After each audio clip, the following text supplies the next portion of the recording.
Yes guys, welcome back to another video. Welcome to the George Benson football channel for 6 things, almost put up 5 fingers there, 6 things that we learned from Chelsea 3, Aston Villa 0. Another comprehensive win for Chelsea, another clean sheet and 2 goals for Romelu Lukaku. Anything Cristiano Ronaldo can do, so can Romelu Lukaku. It's a great win for Chelsea. We go joint top of the Premier League table, level with Manchester United after a Crystal Palace win against Spurs. They're back to normal. They've now conceded as many as they've scored.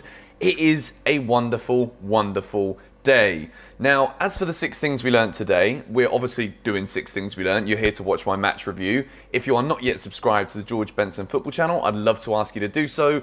35% of you are still not subscribed. And if you can hit the like button, if we can hit 10,000, I will be a very happy man. Unfortunately, the graphics aren't going to be fully complete today in time because it's super late here and I've not managed to get everything done, and I want to get this out as quickly as possible for all of you.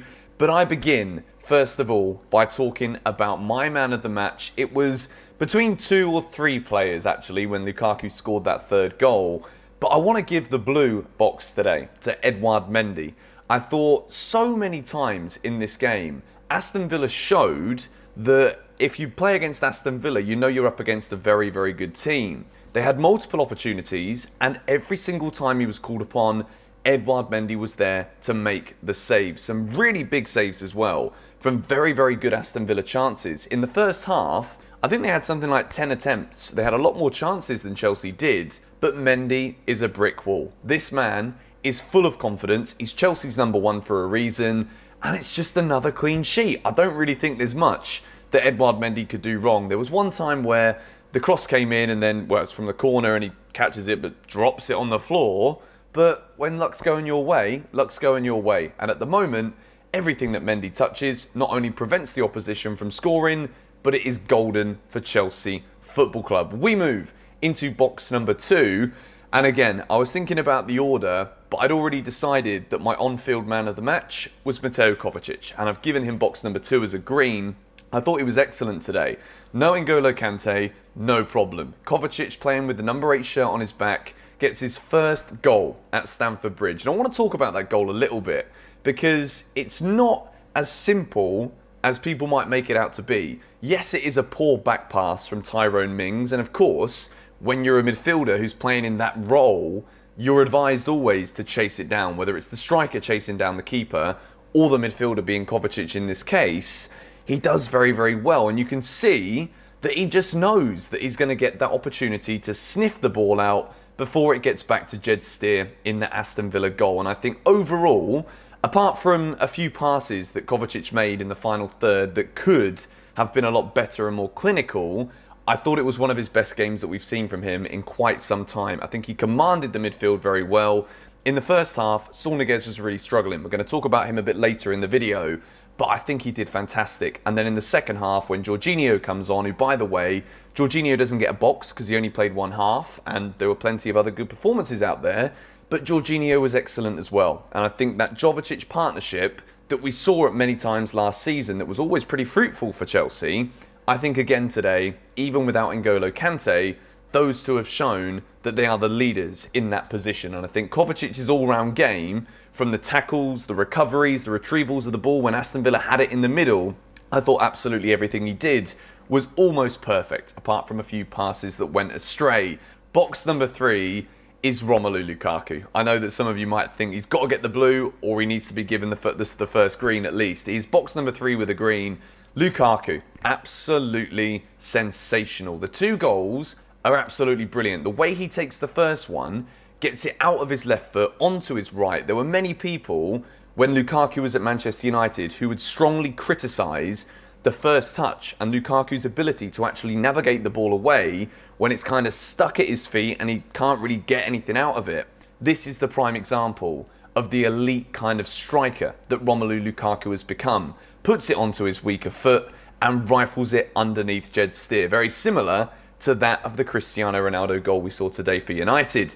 The second one is just brute force and power. Assist Pilaqueta, Cesar as Pilaqueta, puts in the pass after making a very, very smart run.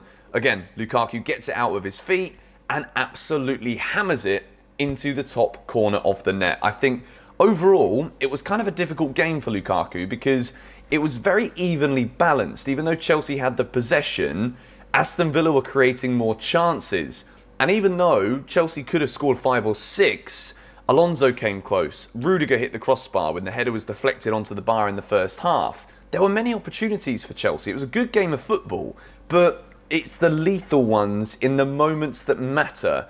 When Romelu Lukaku didn't need to be given 5-6 chances to score 2 goals. He was given 2 proper chances, and we have seen 2 sublime finishes from Romelu Lukaku. It was a top quality performance, and I think, again, as great as the second goal was in terms of the power of the finish into the top corner, the first goal for me resembles all of the things that we want Lukaku to be. A big target man striker, a brilliant run after a fantastic pass from Mateo Kovacic. I should have mentioned it earlier. It was absolutely brilliant. And I think the run as well, perfectly timed, power, pace, precision, everything on point from our man Romelu Lukaku. But we move into box number 4. And I was going to pick one of the centre-backs because, again, another clean sheet. Mendy obviously gets the blue. But Thiago Silva today, I thought was absolutely immense. The fact that this guy is 36 years old, goes to South America for the international break, comes back, looks as if like there's no such thing as jet lag. It doesn't bloody exist, ladies and gentlemen.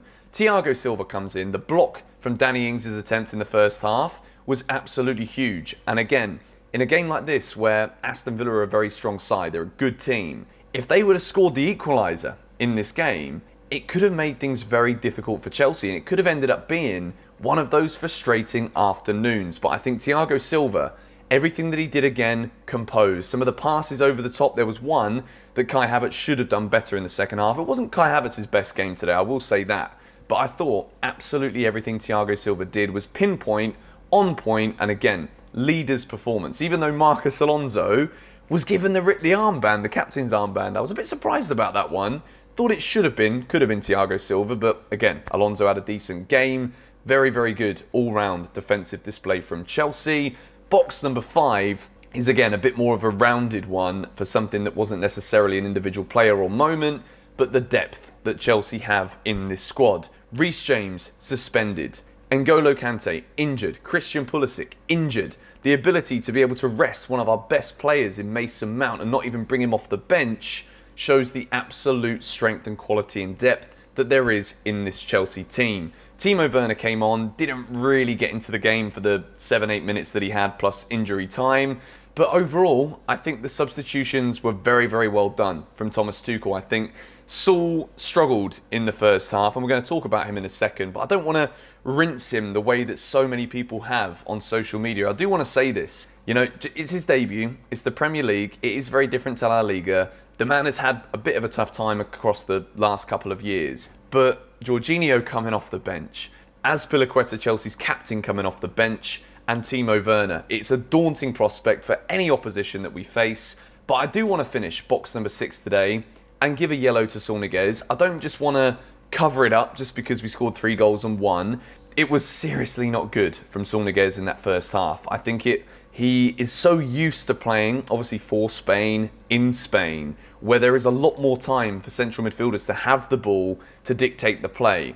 In the Premier League, especially when you're coming up against someone tenacious like John McGinn in the centre of the park for Aston Villa, you're going to come under pressure. And I think there were many times in that first half where the shape that Chelsea have from playing that double 6 pivot, it was seriously lacking. I think Mateo Kovacic carried Saunak in that first half. But again, bringing it back to what I said a moment ago, it's very easy for people to just be like, oh, Conor Gallagher's had another great game for Palace. Why did we loan him out? Why is Billy Gilmore at Norwich when they've lost every game? And we bought in Saunak. I think this is a very, very silly way of looking at things. And I mean that in the nicest way. There were some times earlier in this first half where I'm looking at Twitter and I'm like, I want to say something here, you know. There's no need to be this aggressive about it. But on GBFC, I do like to speak the honest truth as best as I possibly can. And I think it's a yellow for Saul because it wasn't very good. He rightly came off at half-time and Jorginho replaced him.